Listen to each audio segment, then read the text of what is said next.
tweet this shit out. What is up, Bullish Nation?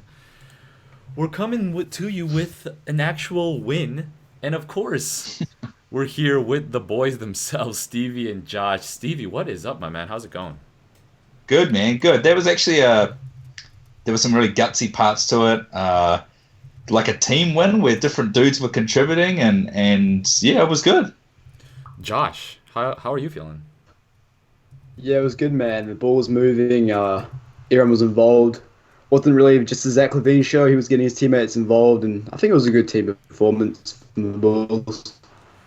Yeah, I mean, the first half definitely was a great team performance. The second half, it was mostly just Yeah, like holding serve, keeping the lead, not really letting them get really as close as what 4-3 did they get up to three? I know they didn't tie it, so yeah, it never really felt like the Pistons were gonna make the full comeback. But I feel like if it got down to two or one, maybe I might have been a little bit more worried. But there's a lot of unsung heroes here, or at least heroes that normally don't play as well. Including, I'm just gonna start with this guy because we talk about Zach Levine and we talk about Lowry and Dunn all the time, but a player that we don't talk about, leader in plus minus for the Bulls for the entire game, it was the same way at half, plus 20. For Luke Cornett, 15 points, 6 of 13, 6 boards and assists, 2 steals, 2 blocks, all around game. Any fantasy basketball players, if you had him tonight, you were happy because clearly he was a minimum player. Anyway, Luke Cornett, let me go right back to you, Josh. Like, where did this come from? well, it was pretty interesting because we haven't seen a lot of Luke Cornett this season.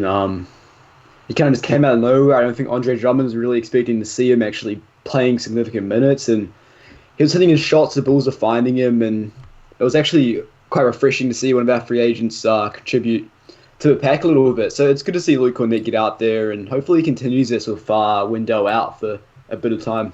So the Yeah, best thing, so sorry, Stevie, I just wanted to say something real quick. The best thing that Luke Cornett did today was the decision making, the quick decision making. Like, yeah, he hit shots, yeah, he stayed long, yeah, whatever. But one thing I noticed really every single play that when Luke got the ball, he either made a pass real quick, he like pump faked and took a step in, or like he shot it. There was no sticking ball in hand for Luke Cornett today. And Stevie, I cut you off, but I just needed to get that piece in. yeah, agreed. I think in preseason he showed some really nice touches where he was able to pass quickly, make quick decisions, and the game seemed to come his way tonight because he wasn't having to run all the way out to the 3 point line. He was using his length underneath the basket and was actually defending really, really well. There were a few times he didn't block shots, but he actually was able to deter because he does have really good size. So this is a really good game from him, and he showed a few passes. He had some steals. He showed some really nice Yeah. play, not just with the threes and the blocks, but other things that he did on both ends. Josh, you're saying something? Yeah, it was good because like Luke offers you a different skill set to what Gafford will give you in terms of Gafford isn't really a floor spacer. I think Cornet's passing ability goes a little bit unnoticed in terms of I remember in preseason he dished out like 5 assists and at halftime. So he does make the right reads. He did throw a really nice pass into I think it was Saturansky or something in that first quarter. But it's good to see just a different skill set to what Gafford brings you. So the Bulls can just keep rotating them based on who the Detroit Pistons are using. And let's not forget Cornet's big too. He's what 7'1", 7'2", so he gives you a lot of size. He's not the biggest guy, but he can hold his own, I guess, when the Bulls aren't consistently blitzing pick and roll defense. Yo, Stevie, play that mute button, please. Let's see if it goes away once you mute it. I think. Yep, there it is. Anyway, let's move on to the next player. I mean, Zach Levine, star of the show. 25 points, 8 of 21, 6 assists, 4 boards. And I mean, we're all as a Bulls fan base just rallying around this guy. He's making a case going into the deadline. I think January 20th is the last day for All Star votes to be placed, or when they ask the rest of the votes to be taken. I don't know, but whatever that date is, Zach Levine has it circled on his calendar to show him when he can maybe slow down, or not slow down. But he's not gonna slow down. But still, it's like it seems like he's going extra hard right now, and I'm curious, like, what do you make of this? Is this sustainable? Hopefully, it goes the rest of the season. I thought he was passing a lot more, which made his performance a lot better. +7 today, actually, making winning plays. Steve, what do you think about Zach? Yeah, he was good, man. I think I see some real balance now when he knows when his shot isn't falling, so then he really tries to attack the rim and get all the way to the rim really hard, which is great. But then also if he's struggling getting to the rim, then he seems to go to his shot. He's passing well. He did throw the ball away at the end of the game there, but I'm really liking his decision making as well. 100%. And like, it's just every single game at this point. It's reliable. I saw this tweet. I forgot who it was. Maybe Bull scripted. It might have been saying like, "Who's this guy that people are want to trade for Zach?" Right? Like, you need the offensive production from someone. You want someone that can play defense too, but there's just not that guy who's gonna give you what Zach gives you and then also plays defense. So you're gonna lose a lot of what Zach is giving you if you go after a guy that and I feel like Levine's value isn't really that high if you're like putting him out on the trade market. Nice contract, but I don't know. Like, what is there someone? Where do you stand on this? The Levine trading situation, Josh. I think the Bulls had to work out. I know me and Stevie talk about this a little bit. Is whether they want to build around Levine or Markkanen because both are really the two main players you got in that Jimmy Butler trade, and the Bulls really want one of those two to break out as at least all stars. And from the looks of things, Zach is going to be the first to do it. I don't think the Bulls are going to make any big moves this season, but they do have to maybe make a decision whether they want to be their main building block, whether that to be Levine or Markkanen in terms of who they actually going to build around. Because right now they're kind of doing around both, but they're probably going to have to decide soon because Wendell's going to be a huge piece going forward. So is Kobe. The Bulls had to work out, like, is Lowry our guy or is Zach our guy? Because let's not forget, there's only 2 years separating these two, so they're both pretty young, and it's pretty interesting. I don't think they can both play with each other, though, in the future. Just the two-man game hasn't really been working. There's still a lot of time, but I don't see the two play styles really complementing each other. Yeah, I agree, and I think that Zach's next contract, and maybe I'm overvaluing, but I think Zach's next contract is probably the max, and that Lowry may get paid on potential. So when you factor that in with whatever happens with Otto, I don't like the idea of talking about a Zach trade at the moment because I think he is the main guy and he has the massive offensive production for this team. So at the moment he's rolling, he's playing really well, career high from three, his finishing at the rim is coming back. He's a 25 point a night scorer. So yeah, his value is really high, but at the moment he's the dude, and I think that any trade talk is kind of pointless. Fully agree. I mean, and we can kind of put that to bed. Like, they're not gonna do that. They're not. There's been a couple rumors too, or reports talking about how the Bulls in the offseason there's gonna be a lot of change up or shake up. That I feel like we haven't talked about that. It was I forgot who reported it. I feel bad for not getting the name, but if one of you guys remember, Josh, what do you think of that report? I'm sure you saw it. Wait, so what was the report? There was some sort of report that like the Bulls were thinking about a shakeup in like the front office or something. Oh yeah, so it was in Casey's mailbag, and it That's was a what it bit of was. clickbait. It was really just So Casey said that the Bulls might look to add a couple of new people, not like the big roles, but like a couple of people more to advise Paxson and Foreman, but no Okay. like major moves. And then obviously like the Tribune, I don't think it was the Tribune, it was like the Sun Times were extending the truth a little bit. I didn't think it was nothing too major.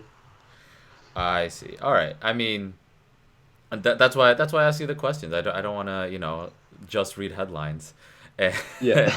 and say there. So thanks for the info there. Another guy that played really well, Gafford, 14 points in 22 minutes, 9 of 7 or 7 of 9 from the field, 7 boards, 2 assists. A steal in the halftime show. I was talking about how just like every time he's around a shot by the rim, he's jumping as high as he possibly can to go for the block. Like even if he's late, you see him just in the air swinging hard as hell. It's kind of it's really fun to watch. And he's always hustling. One thing he did with Cornette is Levine looked for the pocket pass a lot today, and Gafford did a really good job of either tossing it to the corner on the short roll, going aggressive with it, staying patient under the rim, being extremely strong under the rim, and finishing after getting his own misses a couple of times. It's just he's just a grown man down there. It's like what Stevie, what do you think about Gafford's game? Yeah.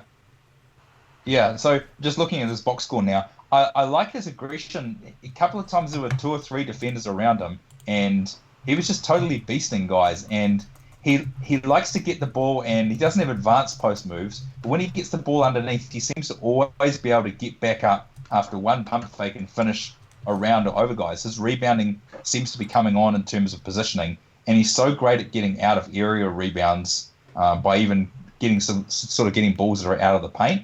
I just like his aggressiveness, and even though he doesn't always get every call, I feel like his decision making has been better in terms of knowing when to go back up. He doesn't look to pass out when he has the ball underneath the rim. He just wants to try and finish at the rim every time, and that aggression is really great, especially when we're missing Wendell. Speaking of missing Wendell, how are you feeling about the so far non-Wendell play, Josh? And like he's going to be out for a few weeks, so this is kind of what we got to get used to.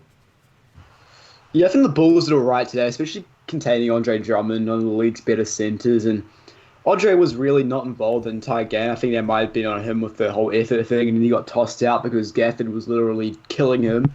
I think Gafford specifically did a really nice job. He had basically an exact same stat line as Markkanen in less minutes. He's showing that you can actually chuck him in a deep end and he's going to deliver. He might not give you like 20 and 10 like Wendell can occasionally do. He might not give you 8 offensive rebounds or like anything like that. But Gafford's consistent. He's young and he's showing the potential that he can actually be like a pretty legit center. I think he's still got a lot to his game to work on in terms of developing a stronger post game, maybe developing into a better rebounder. I think he did have some good rebounds tonight, but overall I did notice that there were some times he was failing to box out, and I think over time he'll get better with that. And then one thing I do like about him, his hands is really good, and his ability to finish over like bigger defenders is really good too. Had that really nice move over Drummond where he finished with the left, I'm pretty sure. So his finishing game around the rim has actually impressed me a little bit compared to what we see from Wendell. I think Gafford kind of has that soft touch that he's got in his bag, and I think over time we're just going to see him get better, and especially with Wendell out, like there's no reason that Gafford can make a legit case for a lot more minutes. I think, we were talking about how crazy it was that he wasn't getting any minutes in the beginning of the season, if you recall that. And then right now he's clearly proving to be an effective starter. And you're not going to get these types of games all the time from him, but it's just the effort. And one thing that really kind of sticks out, and I don't really have, I would need to go back and rewatch it, but -12 for Gafford, it didn't seem like when he was in, things were going bad. I guess maybe that's just how the runs kind of lined up for Gafford to where he ended up being minus on the game. It plus minuses and everything. It's just interesting to see like when people are playing really well and then you also see that the plus minus is really high. But touching on the other players, Levine got 7 shots in the second half instead of just 4, so that was good to see. 14 points, 7 boards, 2 assists. How do you feel about how Lowry's kind of still progressing here in December and now heading into the new year, Stevie? So Lowry attacking the rim, again, we've seen more games, and he's the game in, game off, but sometimes in the previous last year, you would see 3 or 4 games where maybe he only got a couple of shots at the rim. Tonight, you saw him really trying to attack downhill, even backing Christian Wood down, finishing over him with a hook, trying to get to the rim more often, and that's really positive to see his shot profile changing, where we are seeing him trying to get to the rim more often. I would like to see him maybe looking for some baseline finishes and a few more mid ranges, but I like how his shot profile is reflecting him trying to get to the rim more often and not just having 60 or 70% of his shots from 3. But then his 3-point shot also has his shot selection out there does seem to be better. He's not looking to hand off the dribbles. He's getting to the corner and playing off the ball nicely. And I've liked what I've seen, even if his shot attempts aren't where I'd like them to see in terms of volume. I've liked that he's just been involved more and getting to the rim. Sorry, I think you cut out there, Stevie. But Archie got some minutes. Josh, what do you feel about the actual productive Archie minutes today? That was refreshing to watch because we have been waiting for that for a long time. Archie's been pretty dreadful like this last month and a half of the minutes, but he had a couple of threes tonight, a few charges, which is good to see. And one thing that really pissed me off was you see he had that wide open layup and he tried to kick that out to Cornet. Oh my god! Did you guys see that? Crazy. Yeah, 100%. I took a recording of that. Like I'm definitely that's Oh Shaq man, did that a was full. bad. He was literally Yeah, why I don't even understand why. Like I can see. So one thing, sorry, I'm getting lost in my words, but he passed it behind him. So like he passed it in the direction he couldn't see, and in front of him there was no one, and he was already under the rim. So like, yeah. that's why it was clearly a reflex. Like that was a reflex. Oh, I'm gonna get the ball and then swing it to the weak side, and like his body was just programmed to do that, and he couldn't He was change like, up his what? mind. Yeah, he couldn't change it mid time. That was it was funny. Archie 6 points, 2 of 2 from the 3 point line, also from the floor. 2 steals, 3 assists.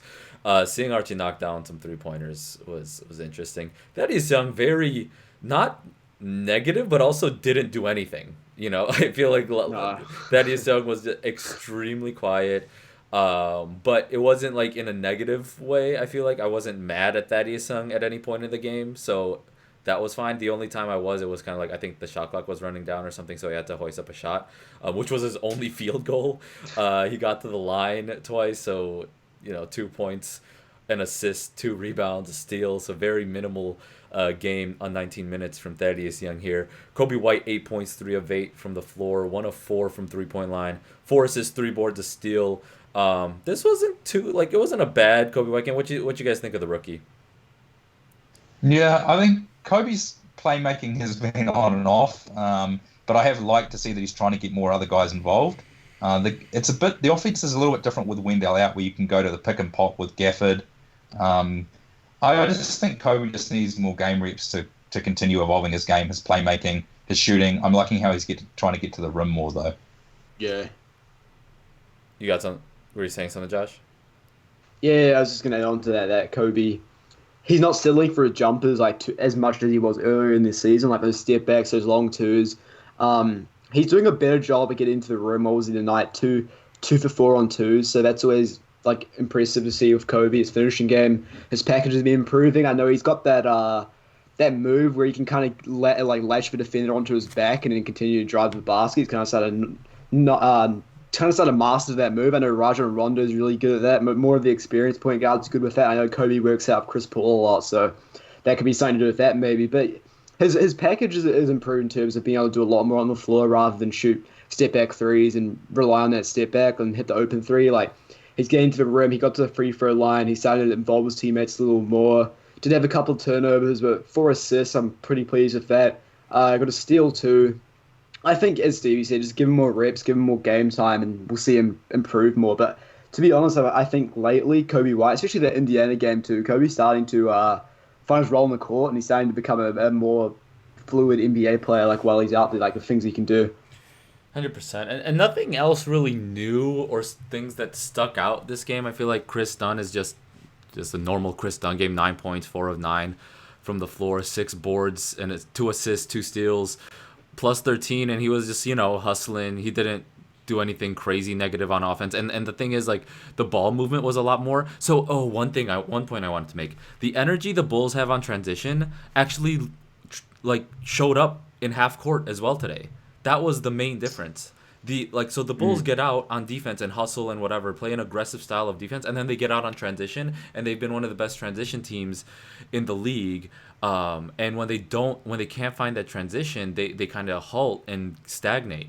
But that energy on the defense that they use, that they kind of put into the transition play, that energy was there in the half court. They were moving around. Like there were a couple plays where even if they didn't make the bucket, I was just shocked at like how many different times the same player was moving after actions. They were like after a reset, people were still moving around off ball. It was just pleasing to watch that they were doing the right things. Not that it was crazy and it was just amazing.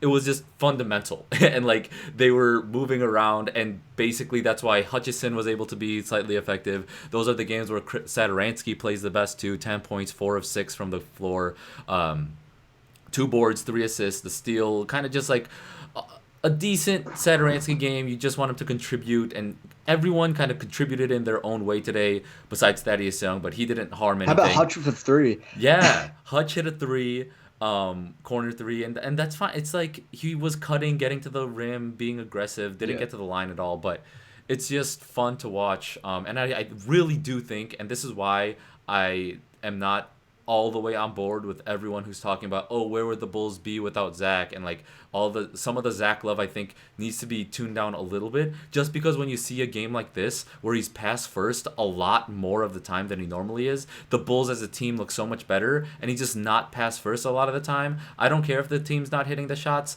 You're gonna get your ISO plays anyway. You went 8 for 21 today, and it was a nice like distributing game for you, and you still got all your shots. Like, so you can do that, get all your shots, and also have everyone else go. Whatever they're gonna go, it's just better if they have the chance than not even giving it to them. So that's one point I wanted to make. It's Zach LaVine is amazing. He's doing a lot, but he is the bottleneck to the Bulls unlocking a more efficient and fun offense, because him saving us is not what's going to make us successful. Him creating the success of everyone else around him is going to be what makes us successful. So I just want that to kind of be the norm. And he 1 of 9 from 3 today, like not efficient three-pointer at all. And this was one of the better games I would say Zach played in a long time, honestly. So yeah, anyway, who wants to respond to all that? Yeah, yeah, I agree. So one thing I've seen is that I've seen Zach like yelling "go go" either from rebounds, from steals, or even getting inbounds. So he is actually trying to push the ball in transition. I'm noticing this. He's trying to push the ball in transition and get the guys to play quick. And when he has the ball in transition, he's moving it quickly himself when he's handling it and then looking to pass to other guys. Since Wendell's been out, I've noticed that the offense has been a little bit different, and I don't think this isn't on Wendell. Like, it's not obviously been just because he's been out, but the last couple of weeks the offense has been different. We've seen people zipping around, trying to use the ball screens quickly and moving the ball around the perimeter. So you've been able to see guys like Archie get involved, Hutchison, people who before have actually struggled for roles in the offense. So it has been good, and that has meant that the Bulls' offensive ranking has improved. So I've liked what I've seen, and when Zach is moving, playing a little bit off ball, you've been able to see him increase his 3-point shooting from the corner. He's been almost 50% from there. So I've liked what I've seen in the last couple of weeks there. 100%. That's kind of the entire roster. Josh, you got anything else to add? Any points you want to make? Any news you want to get? Like anything else you want to talk about? Yeah, just quickly, Denzel Valentine did an interview early today with the Sun-Times, I'm pretty sure, and basically summed up he thinks the Bulls are probably going to trade him, and see that the Bulls are looking to move Denzel as well. Casey reported earlier that the Bulls who they might be moving is either Dunn, Young, or Valentine, other people that are kind of on the shop right now for the Bulls. And Denzel basically said he's pissed off he's not getting minutes. He thinks he deserves to be in the rotation. He's not happy with the team, and he doesn't think he has a future on this team. So basically, like, Denzel wants out, and I think the Bulls are probably ready to move on from him too. So I guess over this next couple of weeks, or like next month to the deadline, I just keep an eye out on if the Bulls are actually making any moves. I could see them try to bring back maybe a second round pick. I don't really know what Denzel's worth. They can get anything from him, but I think the Bulls might want to move on from him. That's interesting. Do you think he has any value, Steve? No, it's hard to say. What's his salary this year? The minimum, sir. Wait, no, it's not minimum. It's not like the rookie. Yeah. 3.4 million, and he's restricted at the end of this year. Yeah, so someone's got to pay him next year. Obviously, it's not going to be a massive deal, but as a shooter and someone who can handle the ball a little bit, maybe he's got value. I don't know if you're going to get a good second for him, but if I were the Bulls, it would be good maybe to bring back someone else that could help this team. I don't know if that would be a backup point guard or another big or something, but it'd be good if we're able to get someone who could actually play. What about? I'm trying to see if there's anything if there's any end of bench guys from Philly we could kind of take away. Is he completely? They're looking to move Zari Smith. I don't know if we would need to throw in at least a second or two, at least. And if not, what can we get for Dunn though? Dunn is actually a very valuable piece. I think Dunn you need to send to a team that is competitive. So right now, what I'm looking at right now. Anyway, I'm looking at the top offenses in the league that are struggling defensively.